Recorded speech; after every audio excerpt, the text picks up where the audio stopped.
తెలంగాణ ఉద్యమకారుడు.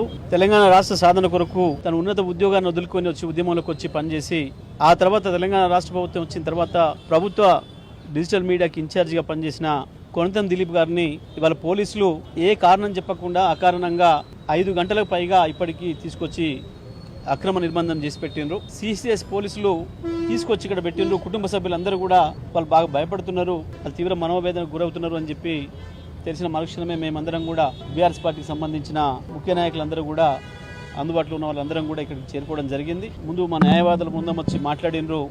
ఏం కేసులో అరెస్ట్ చేసినారు, ఆయన ఏం నేరం చేసిండు, ఎందుకు అరెస్ట్ చేసినారు అని చెప్పమంటే మేము అరెస్ట్ చేయలేదని చెప్తున్నారు. మేము అరెస్ట్ చేయలేదు, విచారణ చేస్తున్నాం అని చెప్తున్నారు. సరే విచారణ చేసుకోండి అని చెప్పి న్యాయవాదులు వచ్చి కిందకు వచ్చి కూర్చొని ఉన్నారు. మేమందరం వచ్చినాం. మేము వచ్చిన తర్వాత కూడా డీసీపీ గారి దగ్గరికి, అడిషనల్ సిపి గారి దగ్గరికి వెళ్ళి అడిగినాం, ఏంటి అసలు దేనికి తీసుకొచ్చినారు దిలీప్ గారిని, ఏం కారణం ఏంటి, ఏం చేసిండు ఆయన నేరం చెప్పండి అని. ఏం లేదండి, మాకేదో ఎక్కడనో తెలుగు స్క్రైబ్ అనే ఒక యూట్యూబ్ ఛానల్లో ఏదో ఒక వార్త పెట్టినరు, మేము దాని మీద విచారణ చేస్తున్నాము అని చెప్పినారు.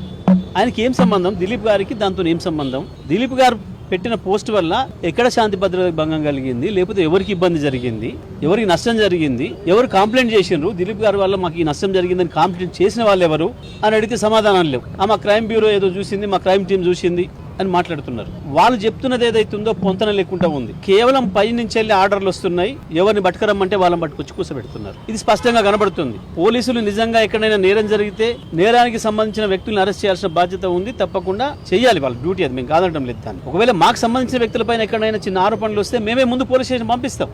ఇవాళ ఉన్న చట్టాల ప్రకారం పనిచేయాలి అని చెప్పి మేము పోలీసులకు పదే చెప్తా ఉన్నాం.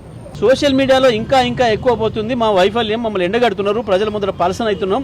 ఇక మిగతా డిపార్ట్మెంట్లతో ఎక్కడ పనిచేయించే అవకాశం లేదు. కాబట్టి కేవలం పోలీస్ డిపార్ట్మెంట్ మీద ఆధారపడి బతుకుతాము అని అనుకుంటుంది ఈ ప్రభుత్వం. మిగతా డిపార్ట్మెంట్లతో ఎక్కడ కూడా పనిచేయించే పరిస్థితి లేదు. ఎక్కడ కూడా ప్రజలకు అందుబాటులో లేరు, ఏ అధికారులు లేరు, ఎవరు లేరు, ఇచ్చిన హామీలు నెరవేర్చడానికి లేదు. కాబట్టి ఏం చేయాలి, అల్టిమేట్ గా ప్రజల్లో వ్యతిరేకత వస్తుంది, భయపెట్టాలి, పోలీసులను వాడుకోవాలి. ఇది వాళ్ళు చేస్తా ఉన్నారు. ఇవాళ మేము దిలీప్ గారిని ఎందుకు తీసుకొచ్చినారో చెప్పమన్నాం.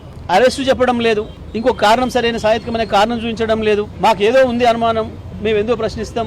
మీ ఇష్టారాజ్యం కాదు ఇది, మీ ఇష్టారాజ్యం కాదు. ఎవరు పడతాలో పట్టుకొస్తాం, మాకు అవసరం ఉన్నప్పుడు మేము తెచ్చుకుంటాం, మాకు అనుమానం ఉంటే తెచ్చుకుంటాం. పోలీసు రాజ్యం లేదు ఇంకా ఇక్కడ ప్రజాస్వామిక రాజ్యమే ఉండాల్సింది.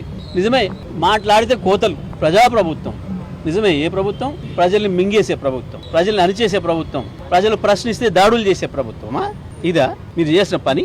మేము డిమాండ్ చేస్తూ ఉన్నాం, వెంటనే ఏదైతే ఏ కారణం లేకుండా మా కొనతం దిలీప్ గారిని తీసుకొచ్చి 5-6 గంటల పైగా ఇవాళ సిసిఎస్ లో పెట్టున్నారో మేము డిమాండ్ చేస్తున్నాం, వెంటనే వదిలిపెట్టాలి, బేషరతుగా వారి మీద ఏముందో చూపించాలి, పోలీసులు క్షమాపణ చెప్పి వదిలిపెట్టాలని చెప్పి మేము డిమాండ్ చేస్తా ఉన్నాం.